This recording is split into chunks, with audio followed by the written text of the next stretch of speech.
जाबाई सासुरा सासुरा ओलांडून उंबराग जाबाई सासुरा सासुरा कोणी तुणी काढेल कोणी तू हसत रहा तू वळू नको ना नको पर तू माहेरी पुज पुज होईल कधी येऊ नको अडी उलट बोलून नको ग करू शिरजोरी सांगाया तर सोपे सांगाया तर सोपे पण कठीण सगळे रोज रोज कसरत तारेवरची होणार सून मी ह्या घरची रोज रोज कसरत तारेवरची होणार सून मी ह्या घरची राणी मी राजाची जमवून घेईन कशी बशी थोडी गोड थोडी मिरची थोडी थोडी गोड थोडी मिरची होणार सून मी ह्या घरची होणार सून मी ह्या घरची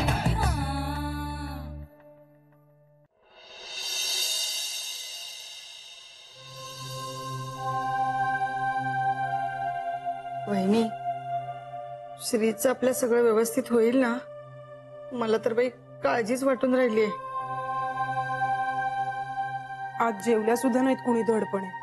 सगळ्या जणी ताटाला नमस्कार करून उठल्या. हो ना, आईंचे चित्त थाऱ्यावर नाहीये. नुसत्या फेऱ्या घालतायत मागे पुढे. श्रीच्या तोंडून सगळं काही नीट आहे असं ऐकल्याशिवाय कोणाचा जीव भांड्यात पडणार नाहीये. मी तर गणपती पाण्यात ठेवणार आहे त्या मुलीबरोबर श्रीचं सगळं व्यवस्थित व्हावं म्हणून. वहिनी, माझ्या श्रीने कधी कोणाचं वाकडं केलं नाही. त्याचं सगळं नीट होऊ दे. इंदू, अगं नको रडू, नको काळजी करू. इतकी चांगली मुलगी आहे ती, सगळं सुरळीत होईल. मी एक बोलू का? नाही म्हणजे आपल्या घरात लग्न टिकत नाहीत म्हणून आपल्याला जास्त काळजी वाटते. आपण ना श्रीचा हसरा चेहरा डोळ्यासमोर आणायचा, म्हणजे मग आपल्या सगळ्या शंका दूर होतील. हो ना?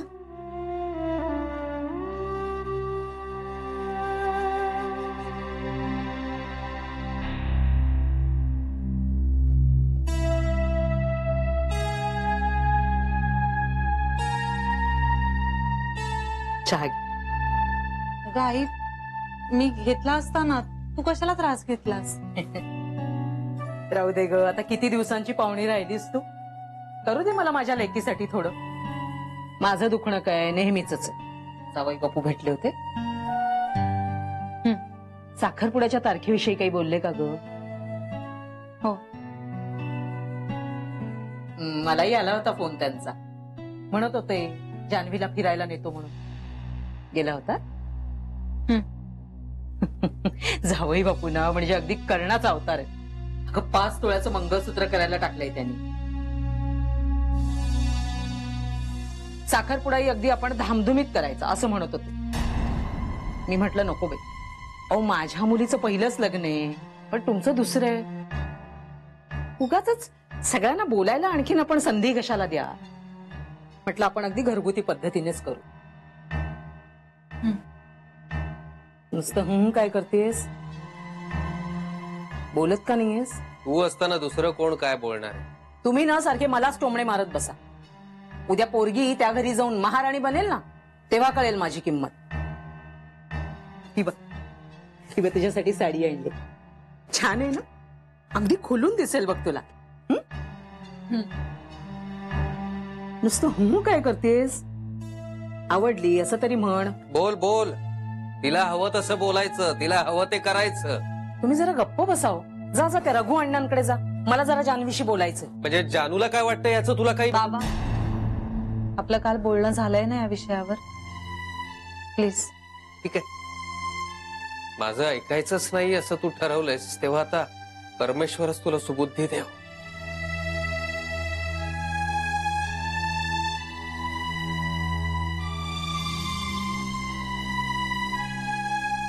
देव ना ह्यांनाच सुबुद्धी देऊ. तू ना ह्यांच्याकडे काही लक्ष देऊ नकोस. उगीच वेळ जात नसतो ना म्हणून काहीतरी खुसपट काढत बसतात ते. असं नाही आई, काळजी वाटते त्यांना माझी. मला नाही काळजी वाटत. मी तसं म्हंटल का? उलट मी तुझ्याच बाजूने बोलतेय ना. हो, पण तू आज अशी गप्प गप्प कायस? काही झालंय? नाही, थकले जरा, बाकी काही नाही. हो का? खरंच खूप थकायला होतं तुला, दिसतंय मला. मी काय म्हणते, राजीनामा देऊन टाकलास का? उद्या दे.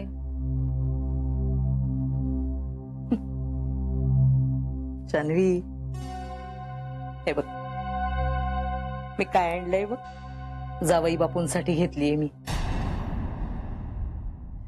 आई, एवढे पैसे तू कुठून आणलेस?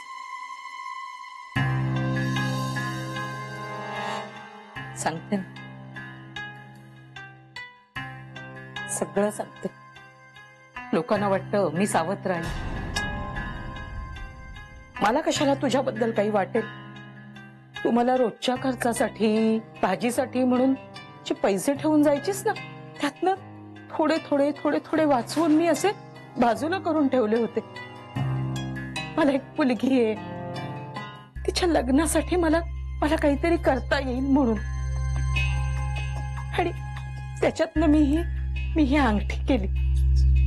खूप पैसे लागले त्याला, थोडे पैसे राहिलेत त्याचे द्यायचे, म्हटलं देऊ हळूहळू. लग्नाचा सगळा खर्च तेच करतायत, आपण एवढं तरी करायला हवं ना. मी देवाजवळ ठेवून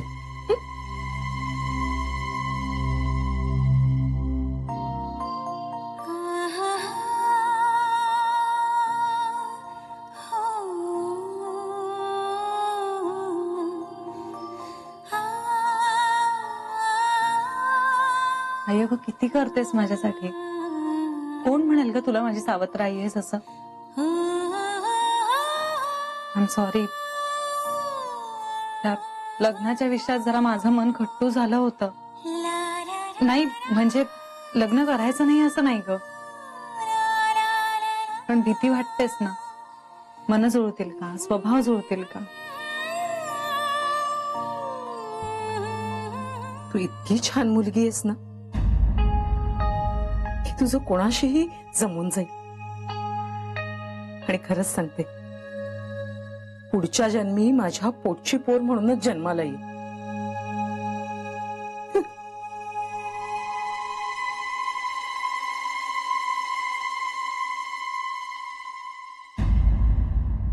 अय्या, आला की हा? अरे अरे, आम्ही तुलाच फोन लावत होतो.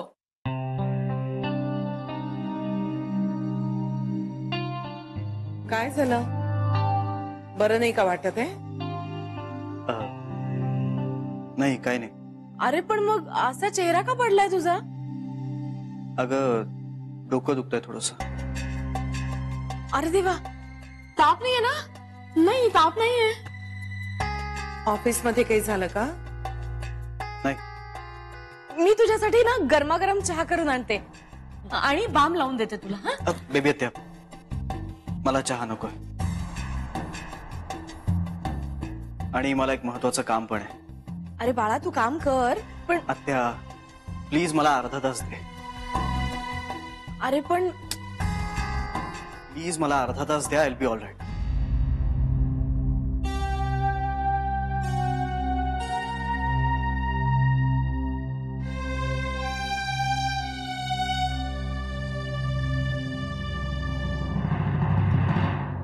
आई, याला काय झालंय? यापूर्वी असं कधीच वागला नव्हता हा.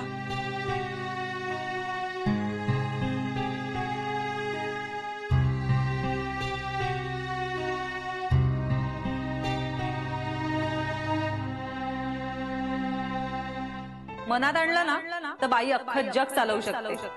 माणसं हँडल करणं खूप सोपं असतं ग. मी जान्हवीच बोलतेय. हॅलो.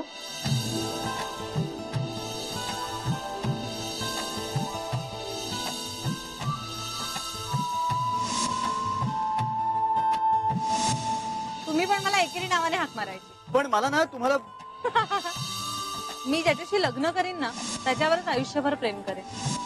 अरे म्हणजे माझं लग्न ठरलंय, पुढच्या आठवड्यात एंगेजमेंट आहे.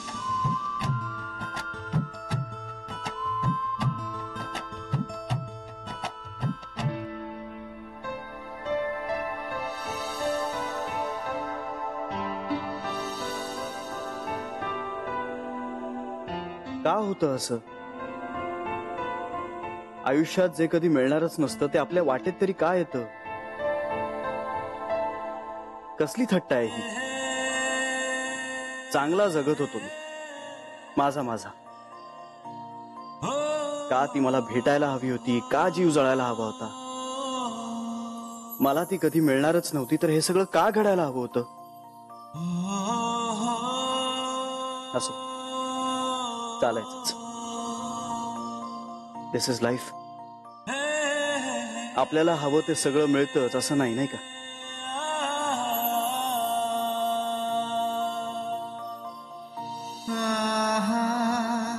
प्रत्येक आवडलेली गोष्ट आपल्या मालकीचीच व्हायला पाहिजे असं नाही. ती गोष्ट या जगात आहे ही सुद्धा खूप सुंदर गोष्ट आहे. पण खरं सांगू, तू माझ्या आयुष्यात आलेली सगळ्यात सुंदर गोष्ट आहेस. पण आता प्लीज यापुढे मला भेटू नकोस, मला दिसू नकोस. मी सावरेन स्वतःला.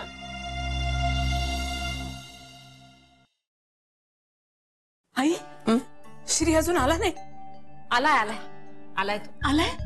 मग मला कसं कळला नाही? तो रूम मध्ये गेलाय. रूम मध्ये गेलाय? आई, आई काय झालंय? काही काळजी करण्यासारखं आहे का? नाही, मला कळलं सुद्धा नाही. अहो, तुम्ही तरी सांगायचं ना, केव्हापासून काळजीत पडले मी. नर्मदा, त्याला एकट्याला राहायचं होतं म्हणून तो आपल्या खोलीत गेलाय. एकट्याला राहायचं होतं का? कारण तुमचा श्री थोडासा वेडा आहे. श्री, अरे असं कुठे गेलास रे? किती काळजी वाटली मला. कुठे गेला होतास? अगं एवढं काय झालं? तुला न सांगता परदेशी गेला होता का तो?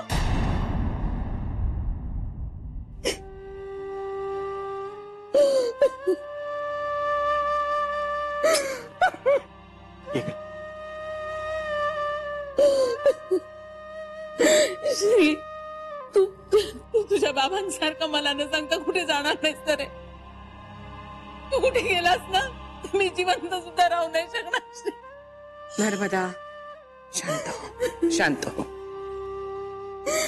मी तुम्हाला सोडून का जाईन? आणि कुठे जाणार मी तुम्हाला सोडून? माझ्या आयुष्यावर माझ्यापेक्षा तुमचा जास्त हक्क आहे. तेव्हा हे असले विचार डोक्यात आणायचे सुद्धा नाहीत. हा, वहिनी सॉरी, मी फक्त गमतीत म्हंटल. बेबी आत्या, माहिती आहे सगळ्यांना. Don't worry. बेबी, गंमत करायची ही काळवेळ असते आणि आपण काय बोलतोय याचा विचार करून बोलावं माणसानं. अय्याजी, आता प्लीज तू नको ना चिडूस. हे बघ, बेबी आत्या चुकून बोलून गेली आणि आता आई पण शांत झाली. हो की नाही आई? आई, खरं म्हणजे श्री अजून आला नव्हता ना, म्हणून खूप कासावीस झाला होता माझा जीव. आणि बेबी बोलल्याचं फक्त निमित्तच आलो. नाही वहिनी, खरं म्हणजे माझं चुकलं. आई म्हणत होती तेच खरंय. बरं, आता सगळं विसरा. मला जेवायला मिळणार आहे का? मला भूक लागली आहे. अरे विसरलेस? लगेच देतो.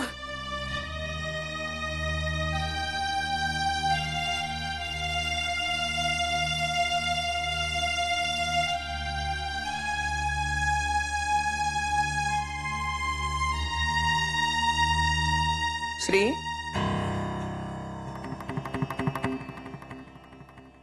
आता मला सांगशील काय झालंय ते?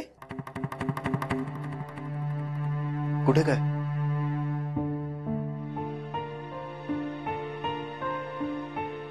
तू आल्यापासून तुझा चेहरा उतरलाय. अगं नाही, तसं काही नाहीये. श्री, मी तुला 28 वर्ष पाहतेय. तू स्वतःला ओळखत नाहीस ना, तेवढा मी तुला ओळखते. तुझा आजारपण, तुझी अस्वस्थता तुझ्या आधी मला जाणवते. बरोबर आहे आजी तुझं. काय नाही ग, मी थोडासा दमलो होतो. कधी कधी वाटतं ना की सगळंच खूप निरर्थक आहे. तसंच काहीसं वाटत होतं, म्हणून असेल कदाचित. कोणी दुखावलंय तुला?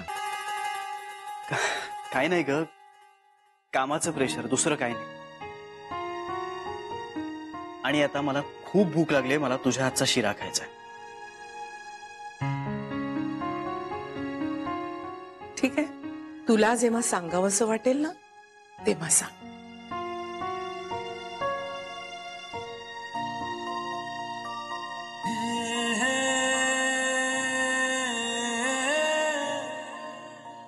खरंय तुझं. तू मला मी ओळखतो त्यापेक्षा जास्त ओळखतेस. पण काय सांगणार तुला, सुरू होण्याआधीच संपलंय सगळं. आता मला माझी अवस्था यांच्यापासून लपवण्यासाठी जीव तोडून प्रयत्न करावे लागतील. मला कसला त्रास होतोय हे जर यांना कळलं ना तर खूप अस्वस्थ होतील या. मला स्वतःला खूप कंट्रोल करावं लागणार आहे. अगं काय चाललंय, कस्टमर आहे. तू मला आधी सांग की तुझं काय चाललंय. तू का करतेस त्या माणसाशी लग्न? का म्हणजे? का म्हणजे तू वयाने केवढा मोठा आहे यार. आणि to be very frank with you, मला असं वाटतंय की तो माणूस तुझ्याकरता बरोबर नाहीये. जान्हवी, मी तुला सांगते की तू त्या माणसाबरोबर खुश राहू शकणार नाही. तुला वाटतंय तसं काही नाहीये? असं काय नाहीये यार. मला तो अत्यंत डॉमिनेटिंग आणि इरिटेटिंग माणूस वाटला. तू ओव्हर रिॲक्ट करतेस गीता. सॉरी. तू गेल्यानंतर हे सगळे जण चर्चा करत होते की जान्हवी अशा माणसाशी कसं काय लग्न करू शकते, तो बाबांच्या वयाचा आहे वगैरे वगैरे. आणि लव्ह मॅरेज असतं तर आम्ही समजू शकलो असतो, पण अरेंज मॅरेज असताना सुद्धा तिने वयाचा विचार केला नाही का वगैरे वगैरे. आणि मी तुला खरं सांगू का, मला सुद्धा पटलेलं नाहीये. आणि तुला राग आला तरीही चालेल, पण मी तुझी फ्रेंड आहे म्हणून मी तुला सांगते की तू जर त्याच्याशी लग्न केलंस ना तर तो मूर्खपणा ठरेल. तू एक काम कर, तू लग्नच करू नकोस. That will be better. तुला वाटतंय तसं खरंच काही नाहीये ग. त्यांचा स्वभाव खूप छान आहे. कम ऑन, छान स्वभाव. छान स्वभाव असता तर ते तुझ्या ऑफिसमध्ये असे आले असते. आणि तुझ्या लग्नाची बातमी जी तुझ्याकडून कळायला हवी होती ती त्या माणसाकडनं कळते. तुला त्यांना बाहेर घेऊन जायचं होतं, त्यांनी सरांना विचारायला हवं होतं ना. पण नाही, त्यांनी डायरेक्ट सांगितलं. आणि मला तू सांग की तू लग्नानंतर का नोकरी करायची नाही, का करायची नाही सांग. तू घरात बसून काय करणार आहेस? आपण नंतर बोलूया या विषयावर. नाही नाही, प्लीज थांब, एक सेकंड थांब. मला असं वाटतं की तू आत्ता जावस आणि नकार कळवावास. लग्नाचा पुनर्विचार कर. माझं ऐक राणी, तू खुश नाही राहू शकत. आणि हे बघ, नोकरी सोडण्याचा अजिबात म्हणजे अजिबात विचार करू नकोस, कळलं का? मी राजीनामा लिहून आणलाय आज. What? ऑफिस आवर्स मध्ये पर्सनल गोष्टी नको. बरं नाही दिसत.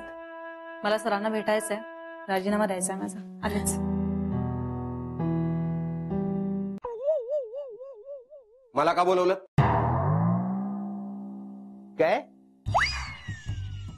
मला बोलवलं का? हो. का म्हणजे काय काम काय? हे काय? चहा.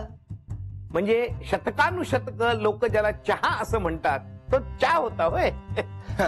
बर, साखर कुठे? साखर साखर सकाळपासून तुमच्या बायकोचा 2दा फोन येऊन गेलाय आणि त्यांनी मला सांगितलंय तुमची शुगर वाढली आहे. त्यामुळे तुम्ही जर चहात साखर मागितली की लगेच फोन करायचा. करू? नाही, नको, राहू दे. माहेरच्या लोकांना कामावर ठेवणं चुकीचं आहे. काय बोललात? नाही काय नाही, बरोबर आहे. चहात साखर नको, शुगर वाढले ना. जा तू. परत जर फोन आला तर काय सांगायचं? बायको माझी आहे ना, मी सांगेन ना काय ते. जातोस? ओके.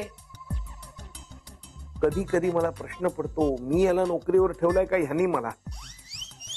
चहा नको तर चहा. ये ना, ये जान्हवी, ये.